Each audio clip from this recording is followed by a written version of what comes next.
inviting me, Jeff and Dan, and thanks for coming, everyone. Okay, so what's going to happen is I'm going to talk for some minutes about what you're going to hear, and then I'm going to play for about 40 or 45 minutes, sort of play. You'll understand what I mean in a few minutes. So one of the things that I do as a composer is work with what are called field recordings. And for those, I know some of you know what those are, but for those of you who don't know, it essentially means that you take recording equipment to a place where music is not normally recorded, and you make some kind of extended recording. I think the first use actually goes back to recording music in places where there were not concert halls, Iceland, Sami music from northern Norway or Sweden, parts of Africa in the jungle, these sorts of places where music is made all the time, but where there were obviously no idea of recording, let alone a concert hall or anything. And the word for that was field recording, because it literally meant you go out in the field, meaning not in the concert hall, to record music. I and others understand the word in a much more literal sense, as in going out in the field not to record music, but to record the field, so to speak, itself. And it seems, or it can seem, like an unusual thing for a musician to do, but if you think about other art forms, and I think particularly about the visual arts, it's actually a very common way of making art. So I mean, if landscape painting has got a very long history, I mean, you can look at 13th and 14th century landscape paintings that are essentially representations of what people saw, the way they saw it, given the materials that they had, the kinds of paints they had. And even with that long tradition, you had a period in which photography was not considered an art.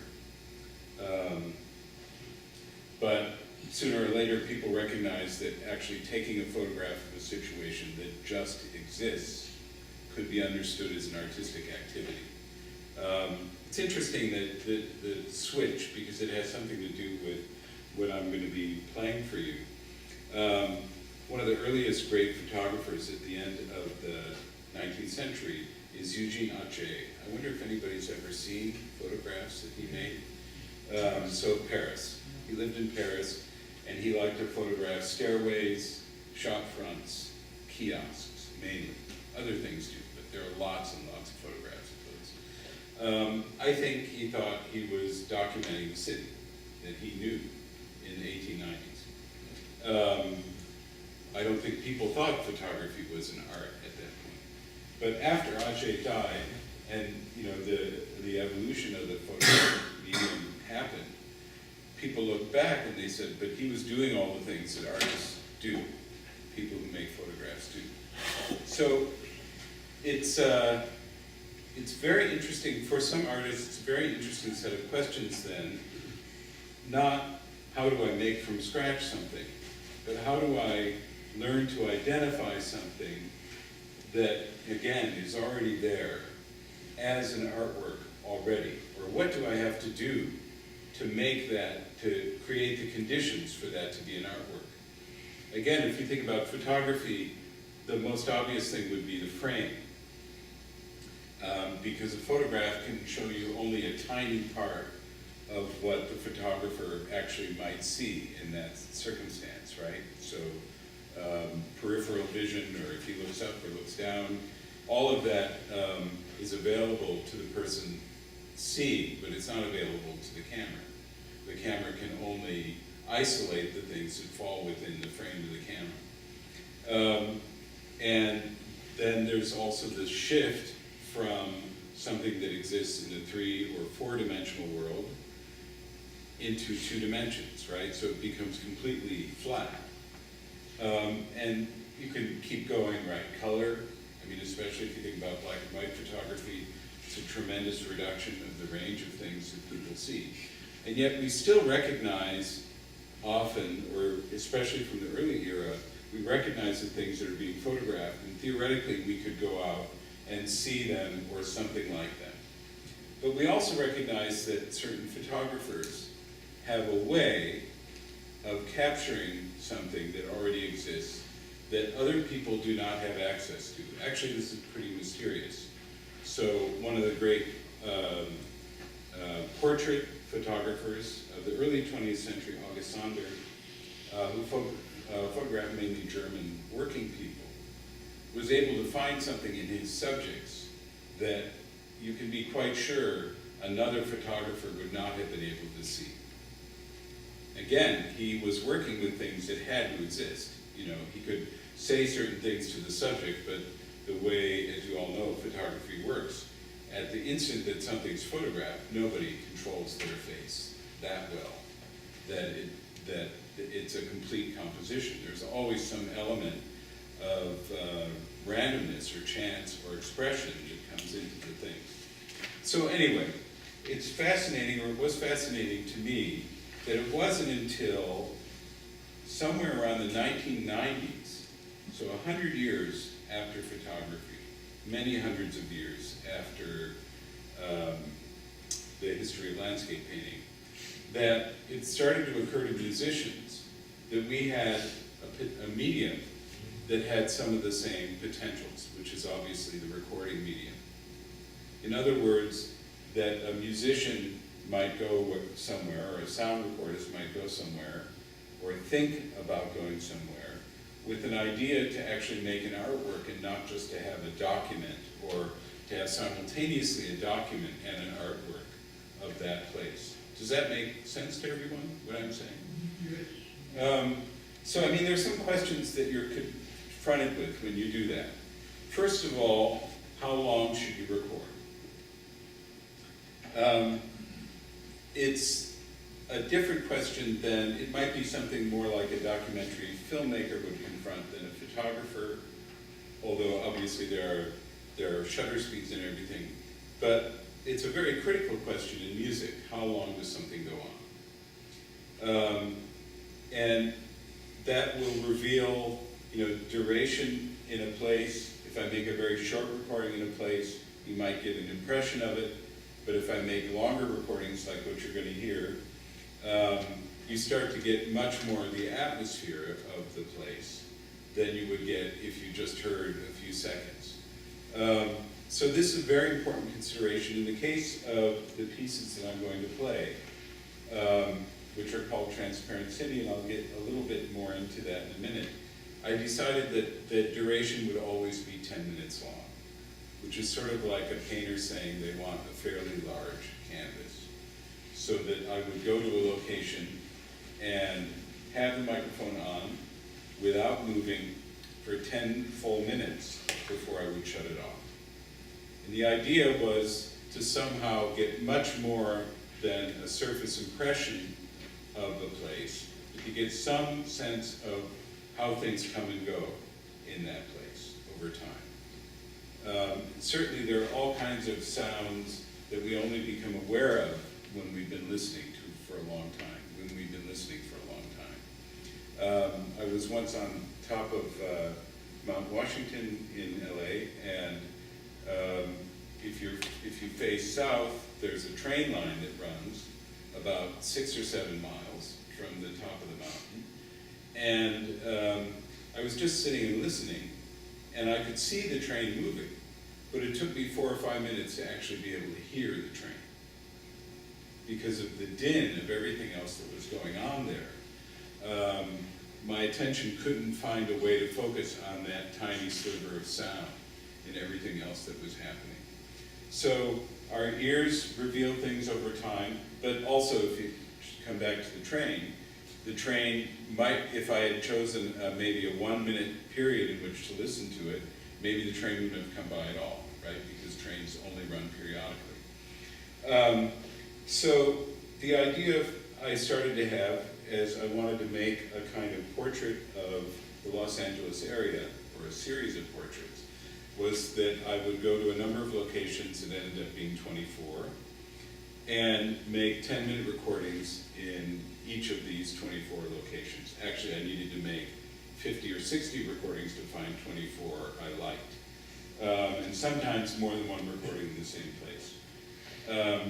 But the thing that fascinated me about Los Angeles, and still fascinates me, is that sonically, it's unbelievably diverse. In fact, more diverse than most American cities, probably than almost any American city. You obviously have an ocean at the edge of the city, you have a mountain range in the city. You have Griffith Park is by a factor of 10, I think, 4 or 10, I never remember the number, the largest city park in the world. You can be in Griffith Park, and I recorded there at the bottom of a canyon, and the only indication that you're actually in a city limit is maybe a helicopter sound that flies over. And then you obviously have all kinds of different city environments linguistically, in terms of how crowded the space is, in terms of the transportation that's in that area. So I consciously sort of chose locations that I was aware both had some history for the city and that I sensed might be different sonically from each other. So that's it's kind of a beginning description of what these pieces are like. There are 24 of them, each of them is 10 minutes long. I'm not going to play all of them, unless you want to be here for the next 7 hours or so. Actually, it's more like 5.5, but anyway. What I decided to do, because this is the Santa Monica Library, as you all know, is choose 3 that were recorded within 2 or 3 miles of this location. And if you're interested afterwards, I can tell you where they are. But they were all from nearby. Most of them were recorded, this piece actually dates from about 10 years ago. Most of them were recorded 10 or 11 or 12 years ago. But I felt that one thing about framing is that when you look at a photograph, you are conscious of the frame the whole time you're looking at it, unless you get so close that you can't see the frame, which they won't let you do in most galleries. So you have a sense all the time of what the boundaries are. That's not true for time and duration. If I tell you something will end 10 minutes from now, that has no real meaning. You can intellectually grasp what 10 minutes is, but it's not a real space. So I felt like there needed to be another present framing device in the piece. And eventually I came to the conclusion that since a frame basically divides what's in from what's out, that I needed something that was sort of outside the world of the day-to-day sounds of the city. And I eventually settled on pure tones, electronically generated tones. They're actually called sine tones. A sine wave is a perfect wave, repeats itself exactly the same every time. It's actually the foundation of any musical tone, but musical tones are more complex. And so these very, very simple tones were added to these field recordings as a way of showing kind of the outer limit of what's inside and what's outside, because these very pure tones don't exist in nature in a pure form. They actually are still in nature in some way or another. So when I talk about this train, if a train is going along at a steady pace, it's actually making a kind of tone, as you probably all know.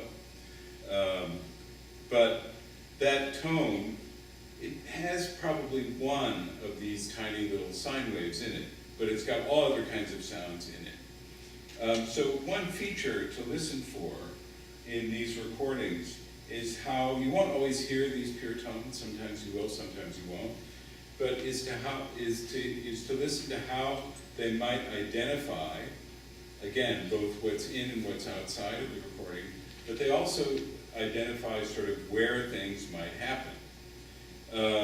The second recording has a lot of high frequencies. These are the higher sounds.